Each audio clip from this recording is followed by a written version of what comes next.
तो वहाँ पर मुझे एक लड़का पसंद आया था, ठीक है? तो हमारी बातचीत शुरू हुई, मोबाइल पर थोड़ी बहुत बात होती थी।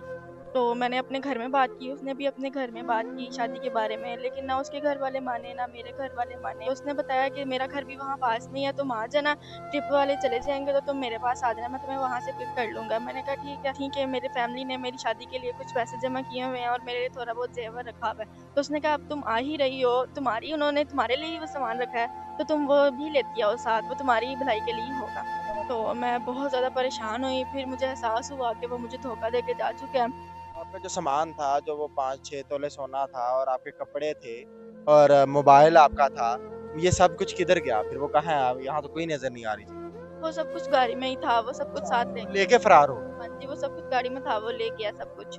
कोई नेक शख्स हो, आपसे निकाह करना चाहे और आपको रिहाइश भी दे दे, आपको इज़्ज़त वाली ज़िंदगी दे, तो आप निकाह कर लेंगी अगर हम कोई आपके लिए ऐसा शख्स ढूँढ लें? जी, मैंने कहा कर लूँगी, अब एक दफ़ा मैं धोखा खा चुकी हूँ, अब कोई मसला नहीं, बस नेक होना चाहिए, जो मुझे दिल से प्यार करे और कोई मसला नहीं है, मैं कर लूँगी। अस्सलाम वालेकुम नाज़रीन, मैं हूँ आपका होस्ट मलिक नुमान। नाज़रीन, हम ननकाना साहब की तरफ जा रहे थे, यहाँ से तकरीबन कोई 25 मिनट की मुसाफत पे 25 से 30 मिनट की मुसाफत पे ननकाना साहब है और एक गांव की तरफ से हम गुजर रहे थे। हमारी नज़र अचानक एक ये कह लें कैंप नुमा कोई लगा हुआ है यहाँ पर पड़ी और सात चारपी पे एक लड़की जो कि एक खूबसूरत लिबास ज़ेब तन किए हुए बैठी हैं और सर पे हाथ रखा हुआ है। ऐसा लग रहा था जैसे ये परेशान है। हम इनसे बात करने की कोशिश करते हैं और जानते हैं अगर इनका कोई मसला ऐसा है जो हम हल कर सके तो इंशाल्लाह हम लाजमी हल करेंगे। अस्सलाम वालेकुम। वालेकुम अस्सलाम। कैसी हैं आप? ठीक है। क्या इशू है? आप इस तरह बैठी हुई हैं परेशान? मैं बैठ जाऊँ यहाँ? अच्छा, ये क्या आपकी अपनी जगह है ये जहाँ बैठी हुई हैं? आपने तो बड़ा खूबसूरत लिबास पहना हुआ है, लग तो नहीं रहा। नहीं, ये मेरी जगह नहीं है, बस मैं ऐसे ही यहाँ पर आकर बैठी अच्छा, थी। सबसे पहले मुझे बताएं ये कैमरे में आपका फेस भी आ रहा है और ये हमारे व्यूवर्स देखेंगे ये वीडियो। आपको कोई इशू तो नहीं है फेस दिखाने से? नहीं, फेस ये लोग देखेंगे मेरा फेस। ये वीडियो चलेगी, ये नेट पे चलेगी, ये नजर आएगा सारा कुछ, लोग देखेंगे। नहीं, फेस नहीं मैं दिखाना चाहती, आप प्लीज़ फेस चले, रहने दें। नहीं आपका फेस नहीं नजर आएगा। आप बस मास्क है किसी के पास? ये मुझे जरा मास्क दे, ये मास्क लगाएं, अगर फेस नजर नहीं आए।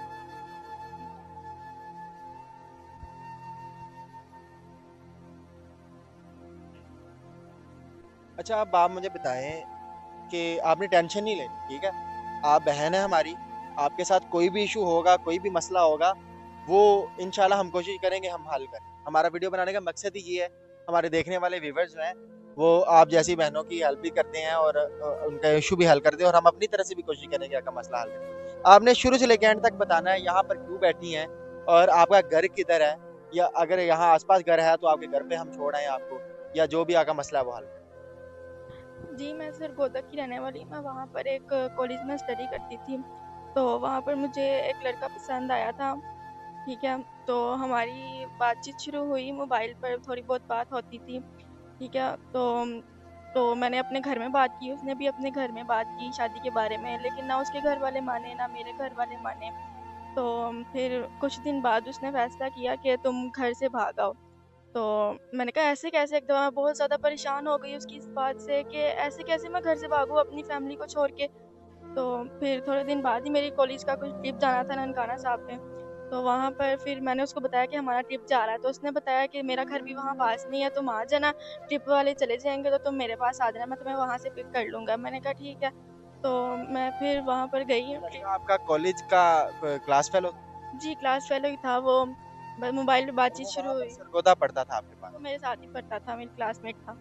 तो मैंने उसको ये बातें ना काफ़ी पहले बताई हुई थी कि मेरी फैमिली ने मेरी शादी के लिए कुछ पैसे जमा किए हुए हैं और मेरे लिए थोड़ा बहुत ज़ेवर रखा हुआ है। तो उसने कहा, अब तुम आ ही रही हो, उन्होंने तुम्हारे लिए ही वो सामान रखा है, तो तुम वो भी लेती आओ साथ, वो तुम्हारी ही भलाई के लिए ही होगा। अच्छा, मतलब आपको ये कहना चाह रहा था कि आप अपनी फैमिली को छोड़ के मेरे पास आ जाओ और मैं यहाँ पर आगे से शादी कर लूंगा और हम जो है यहाँ पर अपना घर बसा लेंगे। जी, उसने मुझे कहा था कि आ जाओ, हम निकाह कर लेते हैं और तुम मेरे साथ ही रहना, क्योंकि ना तुम्हारी फैमिली मानेगी, ना मेरी फैमिली मानेगी, वो हमारी दुश्मन है। तो उसने पहले तो मैं नहीं मानी, लेकिन उसने काफ़ी इंसिस्ट किया, मुझे समझाया, वो बहुत देर मनाता रहा। फिर मैं थोड़ा समझ गई, फिर मैंने उसकी बात मानी, मैंने कहा चलो, हमने जाना तो है ही। वहाँ पर फिर मैंने अपना उसने कहा जो सामान है वो तुम लेती आना, मैंने कहा यानी ठीक कि है। आपने गोल्ड वगैरह बनाया था, कितना गोल्ड था? 5 तोले सोना था, मेरी फैमिली ने बनाया था, मेरी कैश शादी। कितना लेके आई आप? कैश 2 लाख था। 2 लाख रुपए आप घर से कैश लेके आई हैं एक अजनबी शख्स के लिए। अजनबी है ना, आपके फैमिली मेंबर तो नहीं था? नहीं फैमिली मेंबर, लेकिन वो प्यार करती थी, मैं उससे फैमिली नहीं मानी। तो इसलिए फिर उसने मुझे कहा, तो मैंने फिर वो सारा सामान बैग में डाला। ज़ेवरात थे कुछ, 2 लाख कैश था, और मैंने अपने कुछ कपड़े रख लिए। तो वहाँ पर फिर हमारा ट्रिप गया, तो ट्रिप 2 दिन का था, वो ख़त्म हो गया ट्रिप हमारा। तो सारे ट्रिप वाले तो चले गए थे, लेकिन उसने मुझे वहाँ से ले लिया और मैं वहीं पर रह गई। हमने होटल में रात गुज़ारी। होटल गए हम लोग, तो वहाँ पर हम लोग एक रात रहे। अगले दिन सुबह उसने मुझे कहा कि तैयार हो जाओ, हमने जाना है खाना खाने। मैंने कहा मैं तैयार हुई, मैंने बात आपने होटल स्टे की है एक नामहरम शख्स के साथ, निकाह तो आपका नहीं हुआ था, तो जाहिर बात है फिर अगर आपने रात स्टे किया तो उसके साथ आपके जो मामलात होते हैं फिजिकल मामलात आपने वो भी हुए होगा आप उनके साथ? नहीं, ऐसा कुछ भी नहीं हुआ था। उसने करने की कोशिश की थी, लेकिन मैंने उसको मना कर दिया था कि ऐसा कुछ भी नहीं करना, निकाह के बाद। चलें, शुक्र है आपने कम से कम अपनी इज्जत तो बचा ली। अच्छा, उसके बाद क्या हुआ? कुछ नहीं, उसके बाद उसने मुझे, सुबह हम उठे, उसने मुझे कहा कि आप तैयार हो जाएँ, हमने होटल जाना है, खाना खाने के लिए रेस्टोरेंट जाना है। मैंने कहा ठीक है। मैं उठी, तैयार वगैरह हुई, सामान सारा गाड़ी में रखा, जो मैं बैग लेकर गई थी, सारा कैश सब कुछ गाड़ी में रखा। हम गए वहाँ पर खाना खाने। तो उसने आपको ये नहीं था कहा कि फिर हम अपने घर चले जाते हैं, अभी निकाह करते हैं मामलात, मतलब कुछ तो आपको उम्मीद वगैरह दिलाई हो? नहीं, उसने ऐसा कुछ नहीं कहा, उसने बस ये कहा था खाना खाने चलते हैं। रात को उसने कहा था कि हम सुबह खाना खा के जाएँगे घर अपने, वहाँ पर निकाह करेंगे। मैंने कहा ठीक है। तो उसने एक रात के लिए बस होटल लिया था, वहाँ पर हम रुके थे। फिर अगले दिन हम खाना खाने गए, तैयार-श्यार हुई मैं, वहाँ पर गए, खाना वगैरह खाया, तो वो कहता है मैं आता हूँ बिल पे करके। मैंने कहा ठीक है। तो वो गया बिल पे करने के लिए। काफ़ी देर गुज़र गई, 10 मिनट, 15 मिनट, आधा घंटा गुज़र गया। मैं उठी, मैं गई उनके पास काउंटर पे। मैंने पूछा जो मेरे साथ थे वो कहाँ पर गए हैं? उन्होंने कहा कि वो तो जा चुकी हैं। मैं फिर बाहर गई, मैंने देखा तो गाड़ी नहीं खड़ी कब थी। का वाकया है? मतलब ये सब कुछ कब हुआ आपके साथ? कितनी देर से यहाँ रह रहे हैं? रह नहीं रही मैं, सुबह ही हुआ है ये सब कुछ। मैं चलते-चलते, भटकते-भटकते ही यहाँ पर आई हूँ। समझ नहीं आ रही थी, मेरे पास कुछ था नहीं, मैं इसलिए यहाँ पर आ गई। अच्छा, ठीक है। उसके बाद क्या हुआ जब आप मतलब उनसे जाके मिले कि कहाँ है वो शख्स? फिर उन्होंने कहा वो तो कब की जा चुकी हैं। तो मैं गई बाहर, मैंने देखा गाड़ी नहीं खड़ी थी। मैंने कहा कहीं काम से गया होगा, मसरूफ़ होगा। तो उसने मुझे बताया नहीं, वो चला गया कहीं काम से। तो मैं वापस आई, मैंने उसको कॉल की, तो उसने कॉल उठाई। जब मैंने उसको अपना नाम बताया, मैंने बताया मैं हूँ, तो उसने उसी वक़्त कॉल काट दी। फिर मैंने 3-4 नंबरों से और उसको कॉल की, लेकिन उसने कॉल काट दी, उसका नंबर बंद जा रहा था।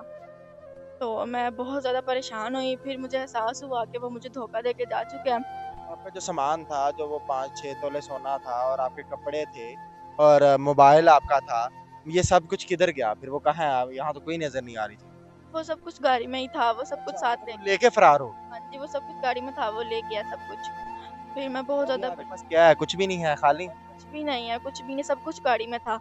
मैं खाना खाने बाहर गई, वो सब कुछ गाड़ी में था, वो सब कुछ लेके जा चुका ठीक है, है। अभी यहाँ तक कैसे पहुँची हैं? ये आपको जगह किसने दी है या किसी ने बना के दी है या पहले ही ये लगा हुआ था? नहीं, मुझे जगह किसी ने भी नहीं दी, बस मैं वहाँ से चलते-चलते बहुत ज़्यादा परेशान हो गई। मैं एक दफ़ा टेंशन में पड़ गई कि कोई मुझे अगवा ना कर ले, कहीं मैं भटकते-भटकते मुझे कुछ हो ना जाए। फिर मैं चलते-चलते यहाँ पर आई हूँ। मैंने कहा सुबह मैं निकलूँगी, फ़िलहाल अभी बहुत ज़्यादा शाम हो गई, रात होने वाली है, तो मैं यहाँ पर रात गुज़ारती हूँ, फिर कहीं जाऊँगी, सुबह द सोचूँगी क्या अच्छा, करना है। आपकी रात यहाँ गुज़ारने का क्या प्लान है? हाँ जी, यहीं चलें, पर। आप फ़िक्र ना करें, हम आगे हैं। आपको कम से कम ये यहाँ पर रात गुज़ारने की ज़रूरत नहीं पड़ेगी। आपको इंशाल्लाह किसी अच्छी जगह पर हम स्टे करवाते हैं और आपके लिए कोई ना कोई रिहाइश का कोशिश करते हैं। चलें, टेम्परेरी तौर पे बंदोबस्त हो जाए, उसके बाद फिर मामलात इंशाल्लाह आगे होंगे। अभी आगे क्या प्लान है? क्या करना चाह रहे हैं? फ़िलहाल तो मेरा कोई प्लान नहीं है, बहुत ज़्यादा परेशान हूँ कि मैं क्या करूँ इस जंगल में, मैं चलें, आपको हम घर छोड़ आएँ, आपके घर का मामलात जो भी राब्ता करते हैं और आपकी फैमिली के पास वापस छोड़ देते हैं। नहीं, मैं घर कैसे जा सकती हूँ? मैं तो निकल आई इतना सामान लेके, वो सब तो अब सोच रहे होंगे कि मैं भाग चुकी हूँ। कोशिश करते हैं कि आपके घरवालों से बात करते हैं, आपकी फैमिली से राब्ता करते हैं। अगर उन्होंने आपको कबूल कर लिया तो आगे घर आपको छोड़ आएँगे। आपको कोई इश्यू तो नहीं होगा? नहीं, कोई इश्यू तो नहीं होगा, लेकिन मुझे पता है मैं वहाँ नहीं जा सकती। अब वो लोग नहीं आने देंगे मुझे, क्योंकि इतना सब मैंने कर दिया है ना, तो वो लोग मुझे अब नहीं रखेंगे। कर सकते हैं, लेकिन चलें उसके मुतबादिल भी हमारे पास हल है। हमारे वो कुछ व्यूवर्स हैं, कोई शख्स, कोई नेक शख्स हो, आपसे निकाह करना चाहे और आपको रहाइश भी दे दे, आपको इज़्ज़त वाली ज़िंदगी दे, तो आप निकाह कर लेंगी अगर हम कोई आपके लिए ऐसा शख्स ढूँढ लें? जी, मैंने कहा कर लूँगी। अब एक दफ़ा मैं धोखा खा चुकी हूँ, अब कोई मसला नहीं, बस नेक होना चाहिए, जो मुझे दिल से प्यार करे, और कोई मसला नहीं है मुझे, मैं कर लूँगी। ठीक है, उसके अलावा कोई आपकी फ़रमाइश या कोई मामलात या फिर आपकी कोई डिमांड हो जो पूरी करवाना चाह रहे हैं? नहीं, मेरी कोई डिमांड नहीं है, बस वो नेक दिल हो, मुझे खुश रखे, बस मेरी यही ख्वाहिश है और कुछ भी नहीं चाहिए मुझे उससे बस। चलो ठीक है, सबसे पहले तो आपकी ज़िम्मेदारी हमने अदा करनी है ना, आपके जो मामलात हैं, और आपने टेंशन नहीं लेनी, आप मुझे समझे मैं आपका भाई हूँ और इंशाल्लाह भाई बन के आपकी ज़िम्मेदारी निभाएँगे, ठीक है? आपने बिल्कुल भी बेफ़िक्र रहना है और अभी सबसे पहले आपके लिए हम जो है रहाइश का बंदोबस्त करते हैं और ताकि आपके मामलात जो भी हैं, आप ईज़िली इज़्ज़त के साथ रह सकें और उसके बाद आपके लिए हम जो भी कोई शख़्स अगर हमें कहे और हमारे पास आए और उसकी हम जो भी मामलात है देख के आपके पास आएँगे, आपसे बातचीत करवाएँगे और अगर आपको कबूल हुआ तो आके जो भी मामलात हैं हम उसके साथ करवा देंगे निकाह और ताकि आप अपनी ज़िंदगी अच्छे तरीके से गुज़ार सकें आगे। उससे पहले हमारी कोशिश ये होगी कि हम आपकी फैमिली से राब्ता करें, ठीक है? कोई मसला नहीं? जी ठीक है, कोई मसला नहीं। चलिए ठीक है नाज़रीन, आपने ये वीडियो देखी, हम तो गुज़रते हुए ही आए हैं और वाक़ई बड़ी परेशानी का आलम है। अगर आप में से कोई है ऐसा शख़्स जो कि इनकी ये दाद-रसी सुन सके तो वो ज़रूर आप